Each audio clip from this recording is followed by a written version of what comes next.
Alkitab itu bukan sesuatu yang turun dari langit utuh, tetapi dia diturunkan, diilhamkan Allah, masuk di dalam sejarah, dan mengalami transmisi antara generasi ke generasi ribuan tahun yang lalu sampai hari ini. Ya. Kita akan mempelajari lika-liku kitab suci dalam sejarah. Yap.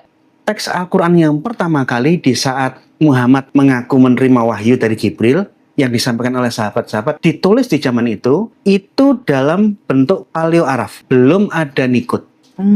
Belum ada syakal tanda baca. Belum ada diakritik. Pembuatan tanda baca yang pertama kali itu di zamannya dinasti Umayyah Adu Ali. Edisi yang kedua, penyempurnaan tanda baca itu dilakukan di zamannya Abdul Malik bin Marwan.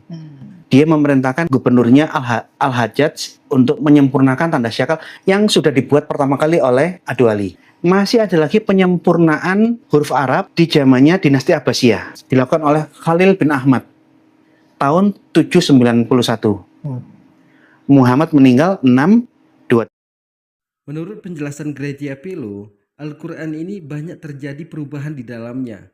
Ayat-ayatnya saling kontradiksi, maka ini tidak bisa dikatakan sebuah kitab suci. Siapa sebenarnya Gereja Pelo ini? Kenapa dia berani mengatakan Al-Quran itu bukanlah sebuah kitab suci?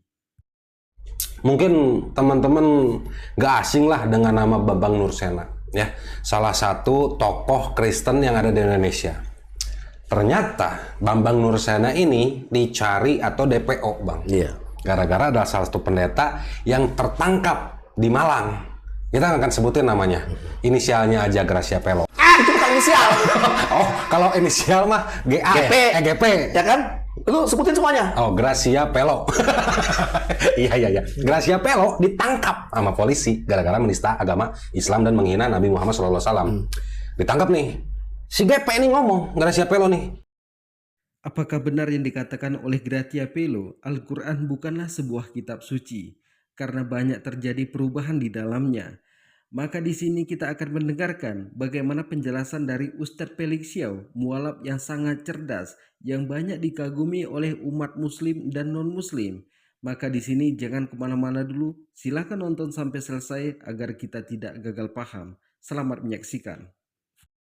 Maka setiap nabi membawa risalah tertentu, dan risalah-risalah inilah yang kemudian dikenal sebagai kitab, gitu kan ya. Misal contoh ketika diberikan pada Nabi Isa, yaitu adalah Alkitab, Injil, diberikan kepada Nabi Musa, Taurat, diberikan kepada Nabi Daud, Zabur, diberikan kepada Nabi Muhammad adalah Al-Quran. Mereka disebut dengan Alkitab, mereka disebut dengan kitab suci.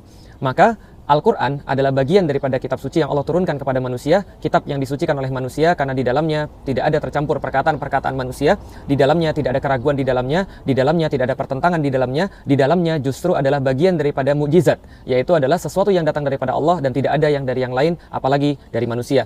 Maka Allah Subhanahu wa taala memulai surat Al-Baqarah dengan kata-kata dzalikal kitabu la raiba fih hudal lil muttaqin. Kitab ini tidak ada keraguan di dalamnya, petunjuk bagi orang-orang yang bertakwa.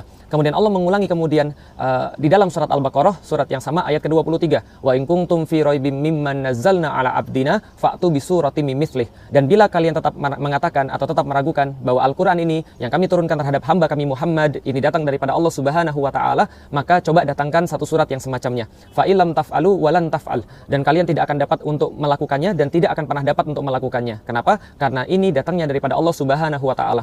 Allah yang langsung menurunkannya. Wahyunya itu kemudian diberikan kepada Nabi Muhammad, langsung kemudian bentuk lafaznya begitu dari Allah Subhanahu wa taala, la raib, tidak ada keraguan. Oleh karena itu Al-Qur'an datangnya daripada Allah. Karena itulah Al-Qur'an tidak sama dengan karya manusia. Kalau karya manusia, maka ketika dia menulis sebuah karya atau dia mengarang sebuah karya, maka karyanya seringkali bisa dibagi dua. Apakah ini adalah sesuatu yang bersifat fiksi atau ini bersifat non-fiksi. Yang sudah disepakati dalam bahasa Indonesia adalah yang bersifat fiksi, artinya dia berdasarkan khayalan, dia berdasarkan rakaan, dia berdasarkan imajinasi. Untuk apa? Untuk juga membuat imajinasi pada pembacanya, untuk menghantarkan informasi-informasi pada pembacanya, yang bisa jadi betul, bisa jadi tidak betul. Nah, sebaliknya setelah non-fiksi, kalau kita bicara tentang karya manusia, maka maka ada yang bersifat non-fiksi. Kalau sudah fiksi berarti ada non-fiksi. Non-fiksi ini apa? Berdasarkan misalnya penelitian, berdasarkan kejadian nyata. Ada juga fakta, ada juga faksi misalnya. Autobiografi, lakukan kenyataan hidup seseorang, itu juga ada. Ada juga yang disebut dengan fiktif. Nah, kalau fiktif ini jelas adalah kebohongan. Dia meraka-raka, bukan hanya meraka-raka secara menghayal, bukan hanya meraka-raka secara kemudian membuat sesuatu yang positif atau negatif, tapi dia lebih kepada berbohong. Ini fiktif. Contoh, data-data fiktif. Contoh, omongan-omongan fiktif. Janji-janji fiktif. Ini tidak ada manusia yang suka, tidak ada manusia yang ridho. Semuanya menyepakati bahwa berbohong adalah sesuatu yang jelek. Tidak beragama pun meyakini bahwa fiktif adalah sesuatu yang salah. Tapi bila Al-Quran dimasukkan ke dalam sesuatu yang bersifat fiksi, tentu saja ini adalah sebuah kesalahan. Kenapa kesalahan? Karena Al-Quran adalah ranah Allah, bukan ranah manusia. Ranah Allah tidak ada kemungkinan benar dan salah. Ranah Allah tidak ada kemungkinan lemah dan kuat. Ranah Allah tidak termasuk perkara-perkara yang bisa untuk diperdebatkan. Maka di dalam Islam, yang orang yang beriman kepada Allah sudah membuktikan bahwa Islam itu benar, maka dia beriman kepada Al-Quran secara keseluruhan. Wa ma atakumur rasulu fakhudhuhu wa ma nahakum anhu fangtahu. Apapun yang telah disampaikan oleh Allah Subhanahu wa taala melalui rasulnya maka terimalah. Apapun yang kemudian telah dilarang oleh Allah dan rasulnya maka tinggalkanlah. Jadi orang-orang mukmin sederhana, ketika disampaikan padanya sebuah kebenaran di dalam Al-Qur'an, maka ini datangnya daripada Allah dan ini tidak bisa dikategorikan ke dalam karya manusia. Mengkategorikan Al-Qur'an termasuk dalam fiksi punya beberapa bahaya. Sebagaimana yang pernah dilakukan oleh orang-orang Mu'tazilah ketika mereka menyebut Al-Qur'an adalah makhluk. Mereka bukannya tidak beralasan. Ulama-ulama pada saat itu yang mendukung Mu'tazilah bukan tidak beralasan. Mereka juga punya alasan. Bagaimana alasan mereka? Alasan mereka seperti ini. Mereka mengatakan, yang namanya Khalik itu hanya Allah. Berarti selain Khalik adalah makhluk.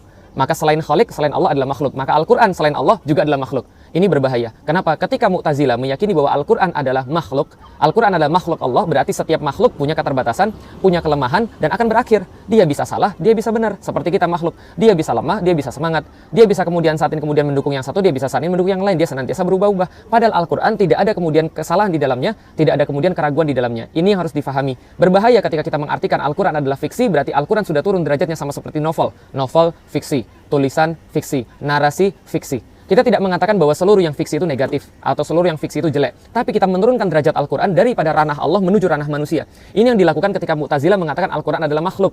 Dia menurunkan derajat Al-Quran menjadi kemudian makhluk. Yaitu adalah kemudian yang lemah, yang terbatas, yang seperti ranah manusia. Karena manusia adalah makhluk.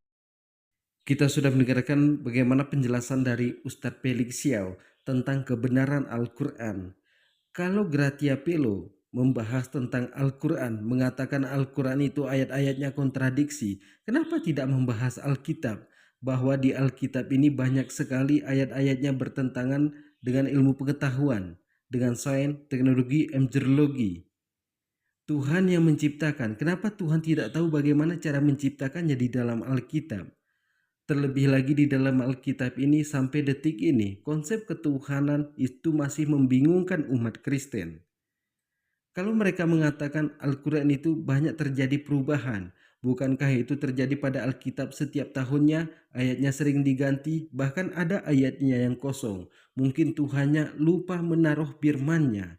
Maka di sini teman-teman terima kasih. Assalamualaikum warahmatullahi wabarakatuh.